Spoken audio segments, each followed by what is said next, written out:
Hello friends, welcome to shiny சமையல். இன்றைக்கி நம்ம பாசிப்பருப்பு பாயாசம் எப்படி பண்ணுறதுன்னு பார்க்க போகிறோம்.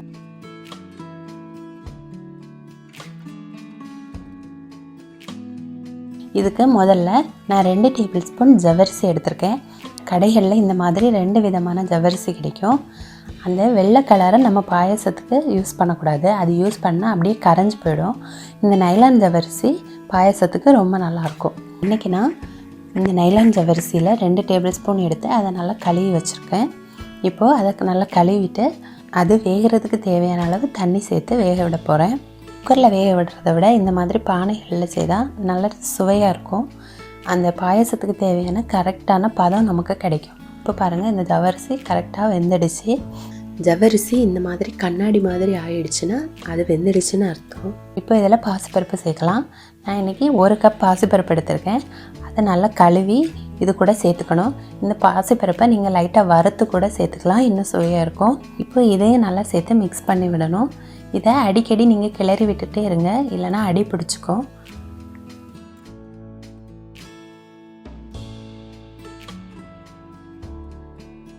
இப்போ இந்த பருப்பு வெந்துகிட்டே இருக்கட்டும். நம்ம இதுக்கு தேவையான சர்க்கரை பாகு ரெடி பண்ணலாம். நான் இன்றைக்கி 1 கப் பாசிப்பருப்புக்கு 1.25 கப் வெல்லம் எடுத்திருக்கேன். அந்த வெல்லம் கரைகிறதுக்கு கொஞ்சமாக தண்ணி சேர்த்து அதை கரைய விடணும். இப்போது வெல்லம் கொதித்து ரெடி ஆகிடுச்சு. இனி இதை வடிகட்டி வைக்க வேண்டியதான். இப்போ பாருங்கள், நம்ம பாசிப்பருப்பும் நல்லா வெந்துடுச்சு. இப்போ இதில் நான் வடிகட்டி வச்சுருக்க வெள்ளைப்பாகை சேர்த்து கிளறி விட போகிறேன். இப்போ இதை ரெண்டையும் நல்லா கலக்கி விட்டாச்சு. இந்த ஜவ்வரிசி பாசிப்பருப்போ வேகும்போது கொஞ்சம் நல்லா கெட்டியாகும். அதனால் நீங்கள் கொஞ்சம் தண்ணி அதிகமாகவே சேர்த்துக்கோங்க.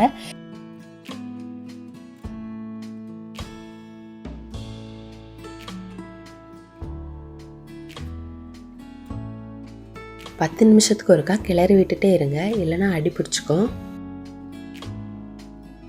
இப்போ நம்ம பாயாசம் கொதித்து கொஞ்சம் நல்லாவே ரெடி ஆகிடுச்சு. இப்போ இதில் ஒரு சுவைக்காக நான் 1 டேபிள் ஸ்பூன் நெய் சேர்க்குறேன். அது கூடவே 1 டேபிள் ஸ்பூன் ஏலக்காய் பொடியும் சேர்த்து கிளறி விடுறேன். நீங்கள் பாயாசத்தை கொஞ்சம் தண்ணியாகவே எடுங்க, இல்லைனா ஆறும்போது ரொம்ப கெட்டி ஆகிடும். கொஞ்சம் தண்ணியாக எடுக்கும்போது இது கொஞ்சம் ஆறும்போது கரெக்ட் பதத்தில் பாயாசம் இருக்கும். இப்போ நம்ம பாயாசம் கொஞ்சம் ரெடி ஆகிடுச்சு. இனி இதில் நெய் சேர்த்துக்கலாம். நான் வீட்டிலையே செய்த நெய் தான் சேர்க்குறேன். நான் வீட்டில் நெய் எப்படி பண்ணுறதுன்னு ஏற்கனவே வீடியோ போட்டிருக்கேன்.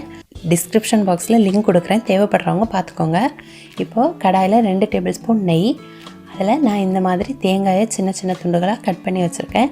இதுலேயும் 1 டேபிள் ஸ்பூன் சேர்க்குறேன். முதல்ல தேங்காயை தான் சேர்க்கணும். இது வேகிறதுக்கு கொஞ்சம் டைம் ஆகும். இப்போது இது லைட்டாக கொஞ்சம் ப்ரௌன் கலரில் வரும்போது நம்ம ஒரு 10 முந்திரி பருப்பு, அது கூடவே 1 டேபிள் ஸ்பூன் உலர் திராட்சை பழமும் சேர்த்து அதை நல்லா கிளறி நம்ம பாயாசம் கூட சேர்க்க வேண்டியதுதான். இது ரொம்ப நேரமாக ஆகாது, ரொம்ப ஈஸியாக நம்மளால் செய்ய முடியும்.